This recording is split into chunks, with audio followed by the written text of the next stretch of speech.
1인용 종교는 그 어느 종교단체나 그 어떤 종교인에게도 착취당하지 않는 개인적인 신앙을 추구합니다.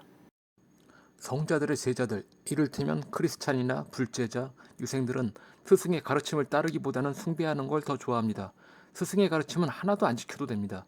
잔뜩 미화시키고 숭배해서 절대자의 위치에 올려놓고 그걸 바탕으로 권력과 부를 움켜쥐는 게 스승의 가르침을 지키는 것보다 더 이익이기 때문입니다. 정자의 가르침은 쓴 약과 같습니다. 몸에 좋다 한들 누가 쓴 약을 먹으려 하겠습니까? 원수를 사랑하라는 예수의 가르침을 지키는 것보다 우리 자식이 이번에 좋은 대학 붙게 해달라고 비는 것이 더 쉽고 이득입니다.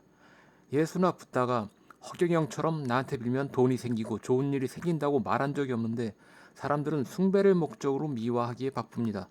오늘은 성자의 제자들이 자기 스승을 어떻게 미화했는지 살펴보려 합니다. 우선 동아시아의 유생들을 매료시킨 공자부터 살펴봅시다. 공자의 삶을 가장 편하고 재미있게 살펴보는 방법은 주윤발이 주연으로 나온 공자의 영화를 보면 됩니다.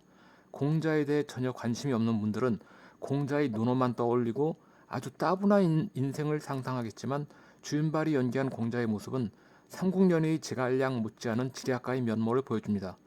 서양 역사 저술의 아버지 헤로도토스보다 더 방대하고 체계적인 역사책을 저술한 동양 역사 저술의 아버지 사마천이 쓴 사기의 공자세가에 공자의 스펙타클한 인생이 나옵니다. 사마천은 한무제에게 목숨을 걸고 충원을 하다가 불알이 잘리는 궁형에 처해졌기에 사람들은 사마천의 사기가 누구에게 아부하는 거짓 역사가 아닌 강직한 기계를 담아 사실대로 적은 역사책이라고 여기게 됩니다.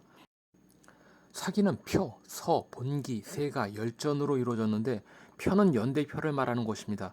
서는 예의를 다룬 예서, 음악의 악서, 군사 문제를 다룬 율서, 계절과 인생 성찰을 다룬 역서, 천문을 논한 천관서, 제사를 다룬 봉선서, 수리를 논한 학어서, 경제를 다룬 평준서로 이루어졌습니다. 본기는 중국 역대 왕의 흥망성쇠를 다룬 정치사입니다. 세가는 역대 제후의 정치사를 다룬 책입니다. 그런데 한 번도 제후의 자리에 오르지 못한 공자가 여기 세가에 포함되어 있습니다. 열전은 왕이나 제후가 아닌 인물들의 전기입니다. 공자의 제자들은 중리제자 열전이라는 이름으로 열전에 포함되어 있습니다. 사기의 편찬을 보면 약간 짐작이 오지 않습니까? 궁형에 처해질 정도로 강직한 유생 사마천이 대놓고 뻔뻔하게 기록한 겁니다. 나 유생 사마천은 공자에 대해서만은 과장해서 미화할 거야 라고 말입니다. 공자에 대한 가장 확실한 역사적 근거를 제시하는 기록은 논어입니다. 공자에게 직접 가르침을 받은 제자들이 자기 기억에 근거해서 공자의 가르침과 행적을 기록한 겁니다. 공자는 논어의 수리편에서 수리부작이라 하여 자기는 있는 그대로 서술할 뿐이지 창작하여 꾸미지 않는다고 했습니다. 공자에게 직접 가르침을 받은 제자들은 이 가르침을 받들어 논어의 공자의 가르침과 행적을 꾸며내지 않았습니다. 논어 향당편에는 부득기장부식이라 하여 공자는 젓갈반찬이 없으면 밥을 안 먹었다는 편식까지 기록할 정도였습니다. 공자 이런 편식 습관까지 기록할 정도라는 것은 공자 제자들이 논어에 공자에 대한 기억을 쥐어 짜듯이 기록했다고 보면 됩니다. 다시 말해 논어가 아닌 다른 책에 논어에서 보지 못한 다른 기록이 있다면 그건 창작한 거로 봐도 된다는 겁니다. 공자와 제자들이 주고받은 대화를 기록했다는 공자가어라는 책은 통째로 위작이라고 봐도 되지 않을까 싶습니다. 공자의 아버지 숙량을은 자식을 여럿 낳았지만 아들은 하나밖에 얻지 못했고 그나마 다리에 불구가 있는 장인이었습니다. 공자의 어머니 안증제는 무당이었습니다. 사마천의 사기 공자세가에는 숙량을이 이구산에서 기도드린 후 공자를 얻었다는 기록이 있고 숙량을이 안증제와 야합해서 공자를 낳았다는 문구가 있습니다. 이 기록에 미루어 추측해본다면 숙량을이 아들을 얻기 위해 이구산의 무당 안증제에게 구타러 갔는데 숙량을이 안증제를 강간했거나 아니면 시바지로서 안증제를 임신시켰다는 걸 알 수 있습니다.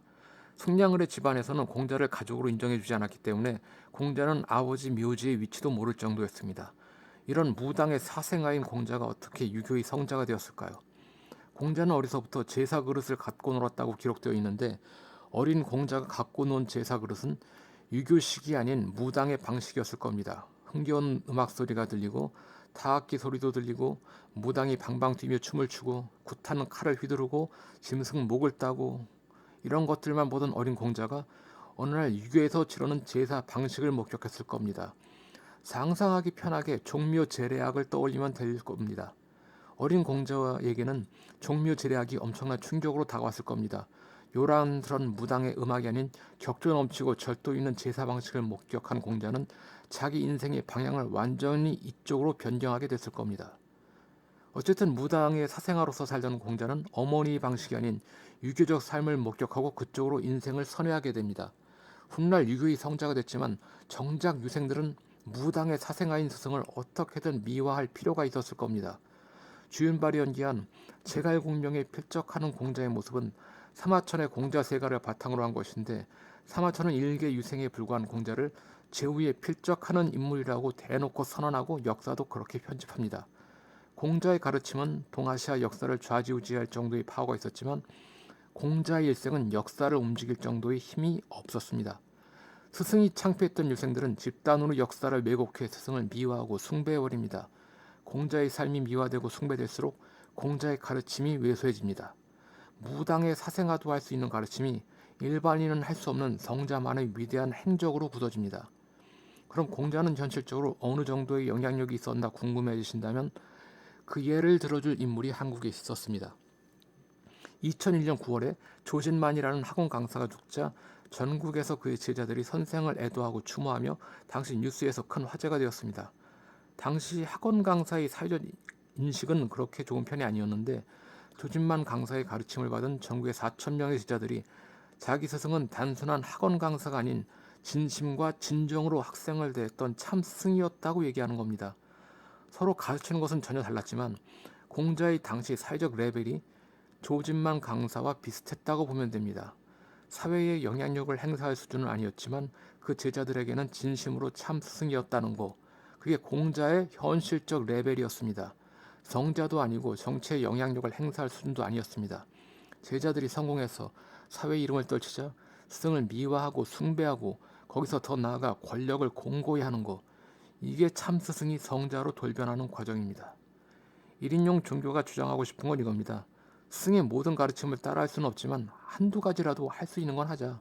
그리고 스승을 미화하고 숭배하여 자기들 돈과 권력을 쟁취하는 데 이용해 먹지 말자는 겁니다. 공자의 제자, 붓다의 제자, 예수의 제자들이 모두 하던 짓입니다.